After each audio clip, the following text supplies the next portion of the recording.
ولی کی سوچ اس طرح ہوتی ہے کیونکہ نبی کی سوچ ایسی ہے، ولی نبی کے طریق پہ چلتا ہے۔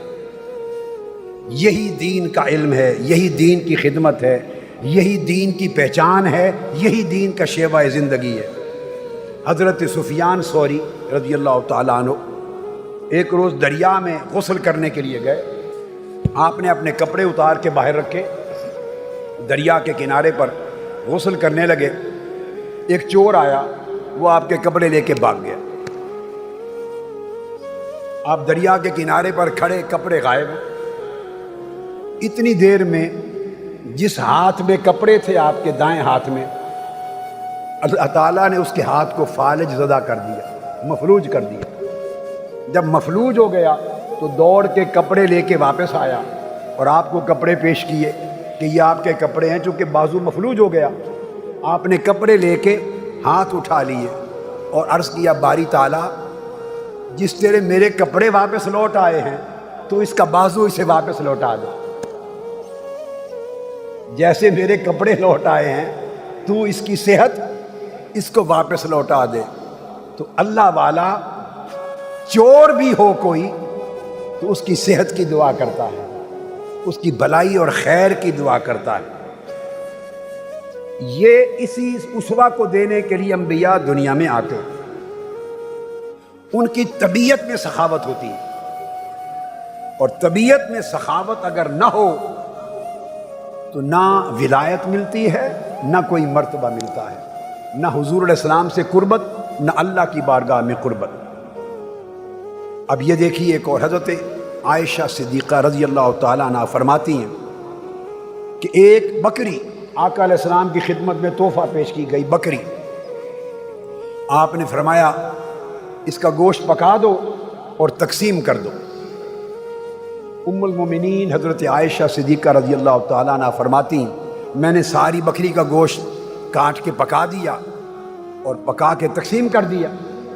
میں نے عرض کیا، یا رسول اللہ، قلت لم یبق منہا الا عنقھا، سارا تقسیم کر دیا، اب کچھ نہیں بچا سوائے بکری کی گردن کے۔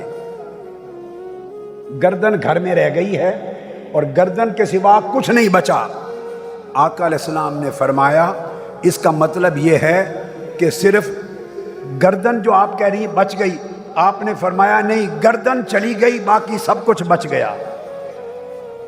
گردن چلی گئی باقی سب کچھ بچ گیا، جو تم نے بھوکوں کو کھلا دیا وہ ہمارا بچ گیا، اور جو گھر میں رہ گیا وہ چلا گیا۔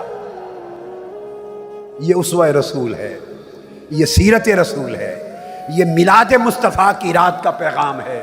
طبیعتوں میں اتنی فراخی پیدا کرو، طبیعتوں میں اتنا انسانی جذبات کا احترام پیدا کرو، اور طبیعتوں میں اتنی خیر پیدا کرو، لوگوں کے ساتھ اتنی بھلائی کا جذبہ پیدا کرو، اور عملاً اپنی زندگی میں آقا علیہ السلام کی طبیعت مقدسہ اور شیوا اور اسوہ حسنہ کا یہ جو رنگ ہے اسے عملاً اپنی زندگیوں پر چڑھاؤ۔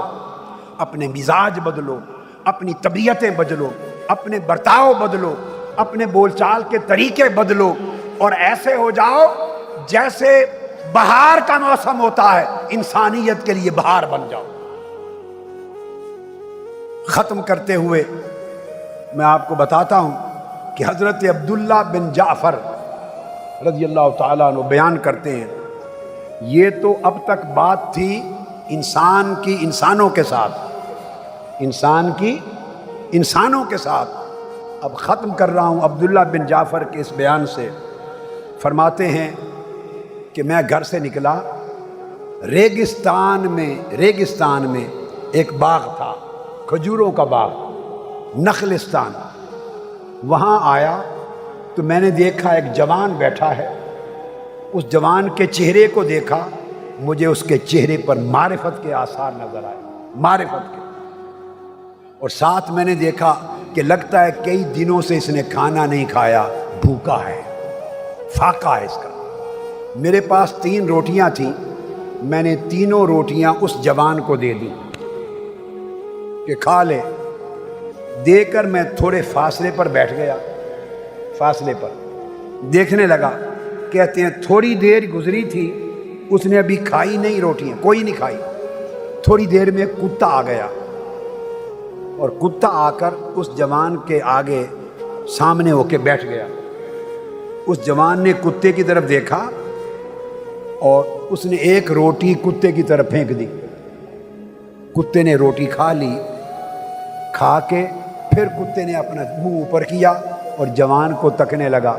جوان نے دوسری روٹی بھی اس کو دے دی، اس نے دوسری روٹی بھی کھا لی۔ کتا روٹی ختم کر کے پھر تکنے لگا، اس جوان نے تیسری روٹی بھی کتے کو کھلا دی۔ جب کتے نے تینوں روٹیاں کھا لی اور جوان کے لیے خود کچھ نہیں بچا، تو میں نے پوچھا، اے جوان، آپ کچھ اپنے لیے رکھ لیتے؟ آپ خود فاقے سے تھے، بھوکے تھے، ساری تینوں کی تینوں روٹیاں کتے کو دے دی، اپنے لیے کچھ رکھتے؟ تو حضرت عبداللہ بن جعفر فرماتے ہیں جوان نے میری طرف دیکھا، مسکرائے، اور مسکرا کے جوان کہتا ہے، دیکھیے یہ جو ہمارا گاؤں ہے، دور دراز تک اس علاقے میں کتا کوئی نہیں رہتا، یہاں کتا دور دور تک کوئی نہیں رہتا۔ یہ جو کتا آیا ہے اس کا مطلب ہے کسی دور دراز گاؤں سے، قصبے سے آیا ہے، اور میں نے اس کی حالت دیکھی تو مجھے پتا چلا کہ یہ روٹی کی تلاش میں آیا ہے، بھوکا ہے، کتا بھوکا ہے۔ ادھر میری بھوک تھی، ادھر کتے کی بھوک تھی، اور آپ نے دیکھا ہر روٹی کے بعد وہ اپنا منہ اٹھاتا تھا، جس کا مطلب ہے ابھی سیر نہیں ہوا۔ تو تین روٹیاں کھا کر کتا چلا گیا، سیر ہو گیا، تو کتے کی بھوک لے کر دور سے آیا ہے، میں اپنے لیے روٹی رکھ لیتا تو مجھے شرم آئی کہ کتے کو بھوکا واپس بھیج دوں، مجھے شرم آئی، اس لیے میں نے سب کچھ اس کو کھلا دیا۔ تو میں نے پوچھا، جوان روٹیاں تو کتے کو دے دیں، تو آج خود کیا کرو گے؟ جوان نے کہا کہ آج سارے دن اس عمل پر اللہ کے شکر کا مزہ لوں گا، یہ جو اس نے توفیق دی اور سب کچھ کتے کو کھلا دیا اور خود بھوکا رہا، آج اس شکر کا مزہ لوں گا۔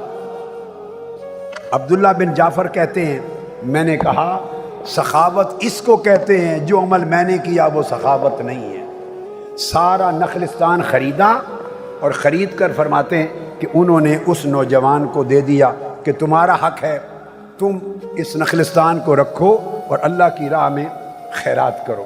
حاضرین محترم، میں نے آقا علیہ السلام کی سیرت طیبہ اور اولیاء اور صلحاء کے مطابعت سیرت کے کچھ نمونے آپ کے سامنے رکھے، اس لیے کہ یہ بات ہماری سمجھ میں آ جائے کہ اگر ہماری زندگی کے رنگ ڈھنگ نہیں بدلتے، اگر ہمارے مزاج نہیں بدلتے، اپنی طبیعتوں پہ غور کرو، اپنے مزاجوں پر غور کرو، اور یہ پیغام لے کر جاؤ کہ حسن کردار پیدا کرو زندگی میں، اور حسن کردار حسن سیرت مصطفیٰ کے اندر فنا ہونے سے نصیب ہوگا۔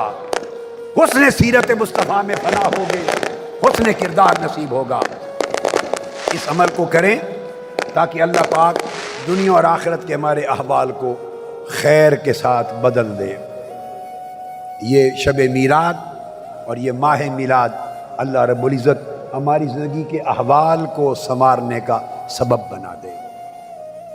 یہ پیغام ہے، اسے لے جائیں، اپنی زندگیوں میں اتاریں اور شب و روز اس کے مطابق گزاریں اور تبدیلی پیدا کریں، تاکہ اگلے سال جب آئیں تو آپ طے کر کے آئیں کہ ایک سال کے اندر حسن کردار میں کتنی تبدیلی آئی ہے، حسن اخلاق میں کتنی تبدیلی آئی ہے، اور آقا علیہ السلام کی سیرت طیبہ کی اتباع میں کتنا ہم آگے بڑھے ہیں، تاکہ اس کے مطابق نور مصطفیٰ نصیب ہو۔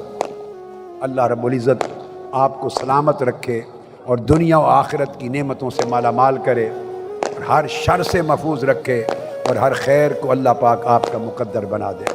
والسلام علیکم ورحمۃ اللہ وبرکاتہ، وما علینا الا البلاغ۔